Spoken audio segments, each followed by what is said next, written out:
impact in the developed internet-connected world over the summer and beyond. This is going to be due to a confluence of factors: the death of the paper currencies through the stupid management of Federal Reserve kind of guys, you know. They've really destroyed everything for everybody by their pandering to the 1%. And you can't blame them. The system is set up to promote idiocy to the top and let it ride out until the idiocy is so idiotic it fails. And we're right there now. So cryptocurrencies are a replacement that Universe provides for the failing debt-based paper, or not paper, but debt-based sovereign currencies, which are all digital anyway. So some interesting points here to consider. You're going to hear about this thing called BIP 148. It's a protocol change on the back end of Bitcoin. Listen to what's going on. There's official discussion on it in the Bitcoin circles. Don't be weirded out by it. It's not a particularly frightful thing. It's not a hard fork. If you're really stupid, you can always lose Bitcoin, but you're not going to lose your Bitcoin because of BIP 148, that kind of thing. So, you know, but just make sure you're smart about how you deal with your crypto. It's tricky stuff, right? And if you don't understand it, it's scary. And if it's scary, don't worry about that so much, you know. I mean, we've always got to push through our fear in order to get anything to get done anyway. But if you don't understand it, make sure you study that until you do understand it before you do something with it. Go learn from other people's mistakes. There's a lot of people out there talking about this stuff on the internet. So now I wanted to describe what's going on, in my opinion, at this point in history, so you get an idea of where we're at and why things seem to be coming unglued in general. We know that things are coming unglued to a certain extent because of the unknown energies from space that are zipping around the sun. Because the sun's in a contracting phase at the moment, we're going into an ice age. More of these energies are coming on in, and these energies are making humans batshit crazy. That's why there's all this contention and weird shit going on all the time around you. That's why people are just jittery beyond belief. Okay, and they're reacting oddly. And it has to do with a lot of that. Now, all of our institutions and everything else are also under stress because of the buttheads that have been in charge for so long. And we let buttheaddom take up until now we got the nothing but a reign of 1% of buttheadedness. And so we've all decided, okay, we've had it with buttheads. We're getting rid of this, and things are changing. And so we see that indeed things are changing around us. Now, one of the ways that things are changing rapidly is the gyrations, as you see in the financial system, as they try and manage what the hell they think they've got their hands on. They don't understand it. The Fed, the academics, they don't have a clue as to any of this stuff. They can try to computer model all of this and imagine that they can fit this within their constructs. And so they're trying to, as the Soviet Union did, you know, control everything down to the gnat's ass through committees and through controlling information, and it's just going on its own, and they have no control whatsoever about what's going to happen to this thing. And this thing is all of us doing all of our daily activities, and we call this economics. They put this layer on top of it like peanut butter on a chunk of bread, and they put it on there real thick, and they keep piling it up, and they call it financial, or fintech now. That's the new language for their financial thick peanut butter layer on top of the thin bread of all of us doing stuff. The more peanut butter on there, the more we're all weighed down and we can't do things. And so it gets really nasty for all us guys.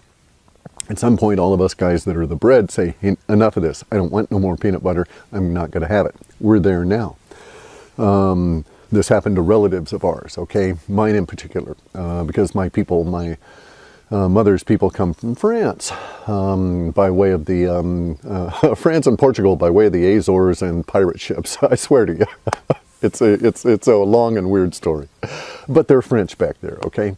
And the French had this, they were sitting around one day and, you know, things were pretty tough. It was a harsh winter. The Germans had had 2 or 3 years of wheat crop failures, so they couldn't be buying wheat from the Germans. The Germans used to grow really good hard red wheat for really good bread, so the bread's getting kind of yucky and mealy. They're having to use this southern wheat. They just don't know how to make it go.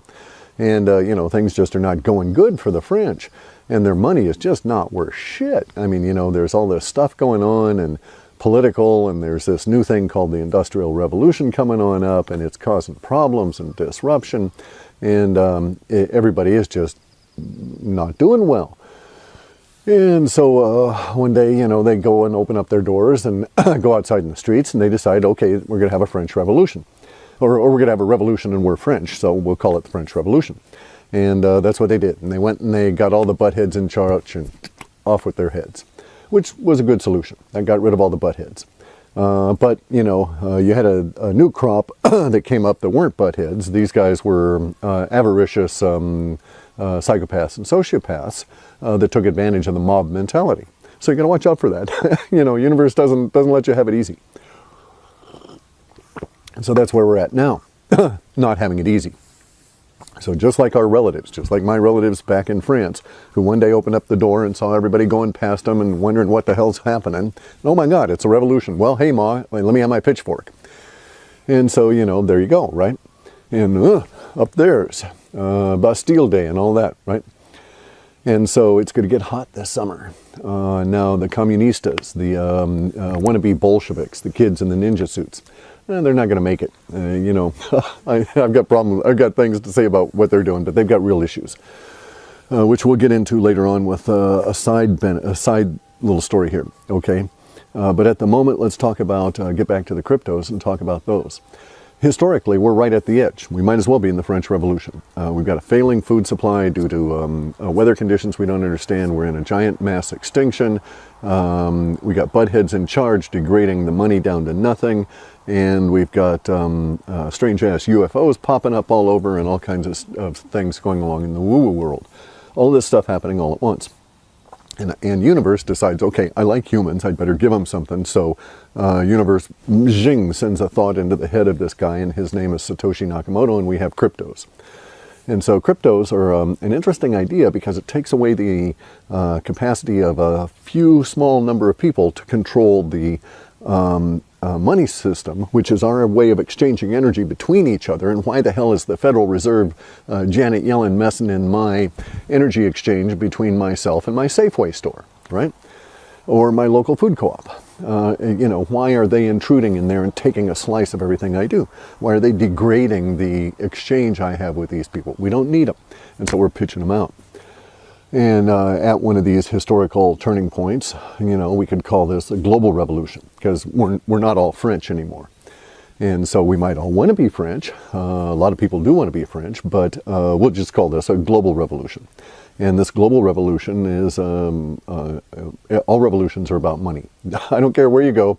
All revolutions and giant mass movements and invasions, all of this stuff, it's all about money. So follow the money and you find this shit out. Anyway, so this point, here we are with the crypto revolution going on. Now, we're all part of that crypto revolution. I understand that struggling, working people under duress don't have money to invest the way that the powers that be and the 1% do.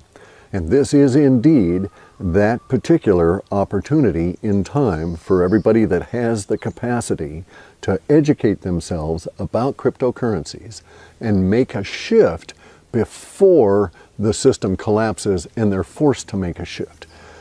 Now, gold and silver, they're great. I love silver. I've got some of it here. Walking Liberty, silver is really cool. Gold I don't have so much of. Very expensive stuff. But you get to a situation where you understand that the species is going to go forward. We're going to make it through this period of time. And in doing so, we're not going to be able to be trading silver and gold back and forth to each other because it's too slow, it's too clunky, it's heavy, it takes energy to move this stuff back and forth for no net gain. So it's kind of like this. If we're trading the silver back and forth and I have to get silver over to Fred 6 blocks away in order to buy his eggs, but he's going to give me that same silver back next week to buy my extra milk, well, hey, you know, I might as well just keep it and we work out this little thing and settle up every so often. That's sort of what cryptos are going to do for us, especially now that you see that you got gold and silver backed cryptos coming out. I'm citing the ones out of Dubai and the Mideast, right under the Sharia law stuff. So we are entering into this new world. There won't be an official announcement kind of thing from the G7. They're totally irrelevant to this process. We just don't need them. By the time they figure it out, it'll have been a done deal because most of us will have gotten into it. Now, you can lose your shirt in this stuff, okay? You got to understand how to deal with what we're actually going through. And I'm going to give you my version of it, and you can take that as a guide, or you can say he's full of shit, I'm going to go off and do my own stuff. But at least I won't feel bad because I'll give you a little bit of a perspective about where I think we're at and why certain kind of things are occurring in the crypto world. And then you can make an intelligent, smart decision, or you can be a dumbass, and in either case, the karma is on you. It's not on me. I've got my little chalkboard here, and I'm going to draw this kind of thing and show you where we're at and why, and along the way explain to you why I think we're at a certain spot here. So let me just draw it out real quick. I keep talking about these crocodile teeth relative to the chart patterns in crypto, and that's because our data sets bring up discussion, linguistic things that are actually describing or referencing, forecasting the kind of words that are people going to use to describe these kind of actions. Not being a chartist, I don't know what those real words are, and I don't have them modeled in the financial world because I don't come from that world. It's one of the few areas I never actually coded. I coded all kinds of stuff. And so in coding something, you would learn about it because basically you'd have to take someone's knowledge base and translate it into software and teach a machine to do it. So anyway, I never did charting or any of that kind of stuff for financial, never got involved in that. But right at the moment, we're in this kind of pattern where we have this thing that I'd always called crocodile teeth. And that's kind of like this, sort of a weird mountain range effect or jawline effect on charts as the pattern of the action is traced. And so the crocodile teeth, these points here, were all of our significant trading action kind of things, these points up here. And so the crocodile teeth are sort of key to this, okay? Because you're going to keep hearing over these next few weeks, especially over this summer, you're going to keep hearing a lot of people say, sell, sell, sell, sell. The reason they're going to be saying that is because from their perspective, they deal in these things called candles, which are these references to how the price of something moves in a daily pattern. They're referencing candles, and all of this mathematics that derives, that candles are based upon and from which, and derived from, all of those things relate to charting patterns and stuff that were developed in the process of the debt-based currencies, sovereign currencies, the stock markets and all of that of the past 40, 50, 60 years. And it's all quite fine, I'm sure. But it doesn't necessarily apply at the moment, in my opinion, because we're in a period of time when we're going to go through episodic hyperinflation. The episodic part of it is all the people rushing out of one system into the cryptocurrencies, a lot of people freaking out, taking profit and rushing back out, and then back in again, and so on. This is going to create these periods of time when people will tell you, and they're quite perfectly correct, and at one point they will be absolutely correct, okay? And they'll tell you that, oh my God, this stuff's going vertical. You got to sell now. That's what I mean by selling into strength. If you're paranoid and you want to sell, well, you sell when the stuff is going vertical and people want to buy what you want to sell. And so they're going to be talking about, literally, about things that are like, let me just draw it out. Okay, so they'll be talking about a chart pattern that will look like that. It'll go up and look almost parabolic. And they'll say, oh my God, that's a first sign of a big crash to get this kind of stuff going on. And they're not wrong. And at some point they will be correct. I don't know when that point will be, and you'll have to make a decision about it. Because what I'm describing in terms of this hyperinflationary episodic flow is a series of these vertical waves, so to speak, very much like waves in a swimming pool or something in an earthquake, where they splash way up and then they crash back down. That's what's going on in Bitcoin right at the moment and all the other cryptos, is that we reach one of these walls and then we crash down. That's what it takes to form crocodile teeth within the charts. Now, okay, so now we've gotten a little bit smarter because over this past episode, this is the 28th, over this past week, we've seen the end of one of these creations. So over this past week, we've seen a crocodile tooth form. And the crocodile tooth went up. It rounded off at the top a bit, like all good crocodile teeth, but still pretty sharp for us. Comes back on down, and then it went bumpity, bumpity, bumpity, bump, down some more, and now it's going back up. And that's our dentition here for our crocodile teeth. This is the point of it. This was like the 2800 mark.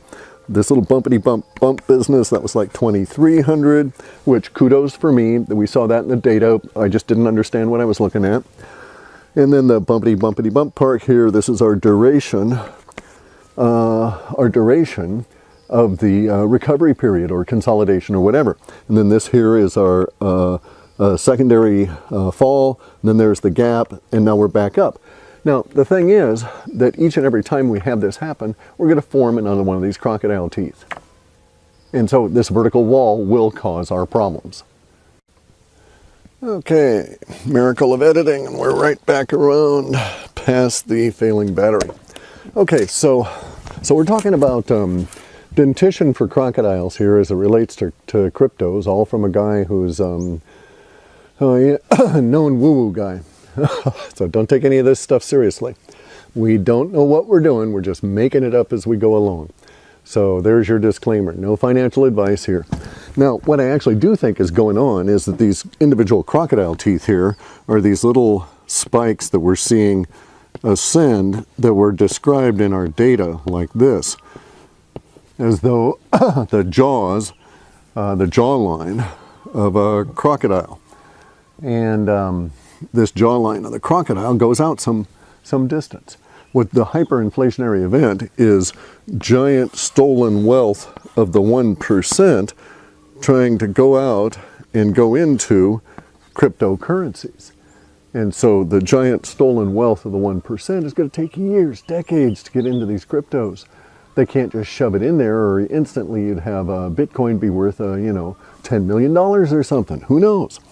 Anyway, so we're at one of these little crocodile teeth right here. Now you can't see it on my fine charting technique here because the resolution just isn't that much, even if I shove it up at you. But each one of these teeth here is like this kind of a structure, right? And so we're in this little point right here where we're recovering from the building of the sharp biting part as well as the mashing part of that crocodile tooth. And then it's going to go on up like that. And so this is the overall pattern. Now at some point, the people that tell you it's going vertical, it's in a bubble, you need to sell, at some point they're going to be correct. And what they'll be talking about is when finally almost all of this material here is over here and cryptos are about the same level there, then they will be correct. But until then, they're not. And at that point, what will happen is you'll go up one last vertical wall, you'll form one last tooth, and then it'll be like that the rest of the way out. And then, in my opinion, all of the charting tools and techniques and stuff that have been developed over the last 40 years and things, they'll work when we're in that period. But I don't think that they are working in our hyperinflationary period. Now, I've invented some new charting tools I've never seen expressed anywhere else that seem to be guiding us through this little period here, in addition to the stuff we call the WebBot data. Okay, in addition to that database, I've actually tried doing some charting and I discovered something that's like, oh yeah, this kind of works. And we'll see if it works over time. If so, it'll only work through the hyperinflation, and anybody that tries to rely on it back here is going to get screwed because it's like a hyperinflationary. Sort of like Max Planck's constant. It's a hyperinflationary constant effect for charting that describes what we're going through in this individual, in each and every individual tooth creation. So each and every one of these teeth, this is your trading range here. All right, this is the area in which you can expect to be able to sell your Bitcoins high and buy them low, or fuck up and sell them low and have to buy them back higher. So you got to know where you're at within this range. Be very careful of trading clubs. Be very, very, very careful of trading clubs that are based off of my material, especially if they're stealing the stuff. You don't know that if they're getting my material accurate. So yeah, I understand not everybody can afford the reports at $99 each. I'm obviously trying to profit from this particular point of the hyperinflationary period of time because I see it's happening. You know, sort of like actually proof of the pudding. If I wasn't doing this, I'd be really stupid. You know, if we're right here in one of these periods of hyperinflation, and I could do this because I was smart enough to do this. I can't think of the guy's name, but like there was this Greek philosopher, they used to give him, all of his friends supported him, and finally he realized, well, if I'm as philosophically smart and accurate as I think I am, I shouldn't be relying on them for support, so I got to get out and do it on my own, and he came up with this idea that we now call options. And again, in my particular case, if I'm as smart as I think I am, then I should be able to do this. And I am doing this, so, you know, but as I say, you know, don't base your decisions on someone else's thinking. Read my stuff, go out and do your investigation, see where the hell we are at, get contrary opinions, because a lot of them are accurate in the moment especially. Just, you know, check it out. Your karma's your own, and this is a real fierce adult world of cryptocurrencies, and you know, don't bring a knife to a cryptocurrency fight. You're not gonna win. So anyway, so that's where we are with all of this stuff. At wrist. Anyway, so all right, yeah, we're working out the math, and we're bringing out the reports telling you certain cryptos that are showing up in the data as having, you know, aspects and attributes that might make them profitable for trading. Our reports are entirely intended for trading because there are a number of people that are like myself that are old enough to need that extra edge because a lot of these people didn't save for retirement. And there's also a lot of young people that are really crushed under the debt that's been heaped on them for all these generations. And so I'm trying to do what I can to get these people a little bit of a step up. And it is possible to do so, but you have to do it in a very smart fashion. And lots of people are going to lose fortunes in this process. So be adult and research, read lots of stuff. Everybody's got access to all the forums where the Bitcoin people hang out, and if you just read it, after a while it'll sink in, you know, like osmosis. It's like, oh yeah, I understand what that means now, you know, because I've heard these people argue about it or read these people arguing about it for long enough. So you get it. Okay, so there's that aspect of this. Oh, one other thing. You're going to hear things about the latest and greatest new cryptocurrency. It's going to be XYZ QRT, okay, or whatever the hell. It doesn't matter. But you have to understand something about software. If it's a really good idea and it's software, and I've got a cryptocurrency as well, hell, I'll implement that really good idea in my cryptocurrency and take away your advantage. Software, it's ideas, they float. And so software can implement ideas very rapidly. So if someone's telling you and touting a particular coin as having some really cool feature, and that's why it's going to be good, and that's why it's going to scale and so on, and you know, be faster in terms of sucking out money from the old system than other currencies, be very wary of this. And that's because there are no real barriers to intellectual use of ideas. So nobody's idea in a crypto is going to stay their idea. You know, as a software guy, I know. I won't go into details, I know, but you know, I mean, it's the design world like that. You're out looking constantly for something you can implement to make your product as good or better. And so you're constantly studying the competition, so to speak. This is why I know cryptos are anti-fragile, because they're all going to be stealing and piggybacking from each other, and they're not going to take the crap. So anyway, so there's that. Now, speaking of crap, I'm really irritated because the certain personalities out there causing problems, not only for me at a personal level within my data sets, but for the planet in general with their activity. And so this is one of those things where I'm calling out people for bad behavior. And it's at a personal level because there's so much beginning of a ruckus going on that is starting to create ripples within my spiders, within my data gathering. And this is directly within the woo-woo world. And so I think I found a conspiracy within the woo-woo world. A conspiracy within the world of the conspiracy conspiracologists. Anyway, it's about this guy by the name of James Corey. Okay, now James Corey is being marketed under the name of Corey Good by this fellow by the name of David Wilcock. And these two guys have really polluted the, they've been pissing in the woo-woo pond is what it is, and I'm really irritated. I find the crap from their bullshit, from their fantasies, from their fictions, are intruding on our data sets all around at various different levels. And I understand why it's going on. Some of it's related to these unknown energies from space that are getting through. They're causing us all to go batshit crazy and making us all jittery anyway. But the others are just because of how humans are. So it's very irritating to find that we're being manipulated at a mental level by the Hollywood machine as they shift out of movies and are trying to capitalize on sort of like a new form of franchise, which would be like influencer franchise within a niche demographic. There's a name for it, I'm sure. I'm sure they've got some zippy name for it, but I don't have that identified at the moment. Anyway, my buddy here, Jay Widener, he's calling him out on this too. He's with Gaiam TV.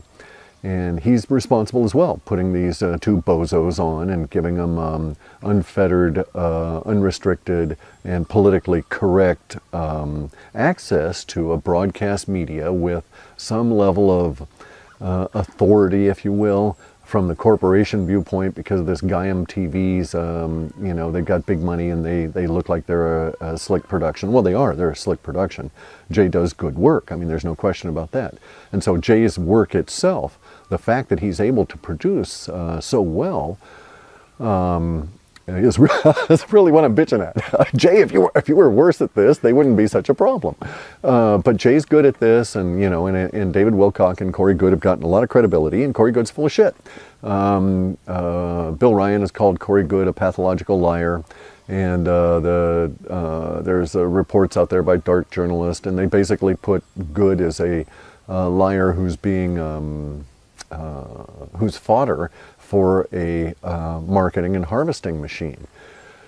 And I have a tendency to agree. That seems pretty correct here. That seems pretty much the case. And you know, the fact that he's talking about big blue chickens, you know, I mean, and it's yet another big blue chicken cult that he's trying to promulgate. You know, the details are not the issue. What is the issue is that he's really pissed me off personally, because he's claiming to be one of the people that are flying the ships that I see up there with my night vision goggles. He's claiming to be involved with that whole secret space program, and he's taken the whole secret space program stuff and brought it down to the level of a comic book you would read in an outhouse. I mean, the guy has, and it's derivative. It's not even particularly good stuff. It's derivative, and I don't even think he did it all on his own. I think it's a mind think here, or a group think. It doesn't seem like an individual pristine level of thought. It's all muddied as though there's various different minds that have put in stuff here. And it's a very disconcerting development on a couple of different levels. One of the reasons it's disconcerting, beyond the ripples that it's causing in our, or that are noticeable within our data gathering, is that it's actually polluting a period of time where we are actually getting very close to some form of realistic disclosure. And here we have, comic book Good, a space cadet Good, sweeping through the galaxy, freeing the busty maiden from the slave dens, you know? And it's like, well, that's good theater to a point, for you know, a diminished mind. But it reminds me of these play fests that are over at colleges. You know, you got college people that are supposed to be adults, and they're pimping play days for them, and, you know, safe spaces. Something is wrong with this picture. And so there's a lot wrong with the Corey Goode story being promulgated by James Corey and his wife and David Wilcock, and being promoted as, in a very slick fashion, by Jay Weidner and Guy MTV. Now, I don't really, it doesn't impact me other than I've had to put in some extra filters, and it's caused me some extra work within my data sets. It does impact all of us in the sense that it's diverting us and taking attention away from a very key element of life at a very key time with something that is horseshit. And so I'm actually reminded linguistically of a period of time, and this is sort of a warning, because it's in the data this way, and I don't want anybody to come to harm. I don't want Jay and even James Corey, I don't want him to come to harm. He's obviously a troubled individual, as are we all. We're all mentally ill. But I don't want Jay or these guys to come into any harm. But there's a lot of the linguistics here that we've got that is similar to the Aimee Semple McPherson episode in the 1930s. And people were severely damaged by that for the rest of their lives. And many lives were damaged by that episode. And it's happening all over again relative, the language, the underlying emotional tonality of the thing, even though there is no apparent connection between Aimee Semple McPherson and the Foursquare Church and the abductions and all of that of the 1930s and Corey Goode's story at this point. The data is forecasting a particular path we might be on that would suggest that would come out. So at this point, we don't have to go through that harm, guys. You guys can do something, I don't know what, but you need not continue down this path. And just sort of like fair warning, you're bringing up language that I don't think you're going to really want to live with. And it's extremely disappointing too. You know, I mean, David Wilcock's not stupid. Well, he is stupid, but there's flashes of insight in there. In any event, but he's stupid by, you know, this, he's a janky promoter. I've got to say it, you know, that's how Ice Cube would define him in a movie. Oh yeah, you know, David Wilcock, he's the janky promoter fellow.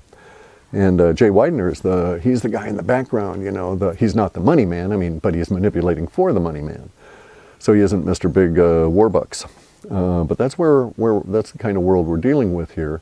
Relative to what's going on in woo-woo. And this matters now, as we'll all see over these next couple of months. It's going to be an interesting summer.